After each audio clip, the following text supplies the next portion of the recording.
Isinisisi ng ilang residente sa coal mining company ang pagguho ng bahagi ng kalsada sa sitio El Dolog, Barangay Ned Lake, Cebu na nagdulot ng matinding abala sa mga magsasaka sa lugar. Gumuho ang bahagi ng daan noong February 13 at kasalukuyan na itong isinara sa lahat ng uri ng sasakyan dahil sa panganib na dulot nito. Batay sa assessment ng Provincial Engineering Office ng South Cotabato, tinatayang nasa 400 hanggang 500 meters ang nasirang bahagi ng kalsada. Dahil dito, nahihirapan ang mga residente, partikular ang mga magsasaka sa pagpapalabas ng kanilang mga produkto tulad ng kamatis, repolyo, sayote, bell pepper, mani at mais papunta sa pamilihan sa Maitom, Sarangani Province. Sa halip na 1 oras na biyahe, umaabot na ngayon sa 3 hanggang 4 na oras ang pagdadala ng produkto dahil kinakailangan pa itong hakutin gamit ang kabayo upang maitawid sa kabilang bahagi ng nasirang daan. Ayon sa ilang residente, maliit lamang umano ang mga landslide sa lugar bago pa pumasok ang mining operations.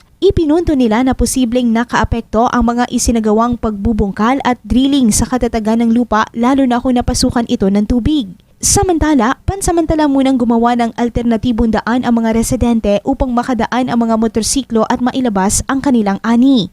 Gayunman, iginiit ng ilan na maging ang temporary road ay saklaw na rin umano ng mining area. Nananawagan ang mga apektadong residente sa pamahalaan na mabigyan sila ng agarang tulong, kabilang ang maayos na access road o posibleng relocation upang hindi tuluyang maapektuhan ang kanilang kabuhayan. Naghimo-himo lang ganit kami temporary dalan ra hasta lang makagawas ang mga motor, mga iban.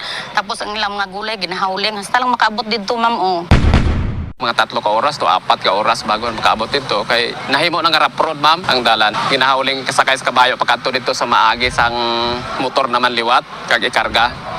Kaya ang motor nagalaktod lang dire sa mga makalusot pero way sang karga. Kung may karga hindi sa kaagi mo nang ginahauling, pag-abot dito karga naman nila liwat.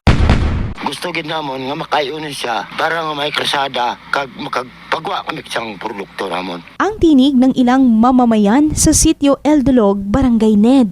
Sa ngayon, wala pang opisyal na pahayag ang tinuturong mining company kaugnay sa aligasyon ng mga residente. Grace Toreta, NDBC, Bida Balita.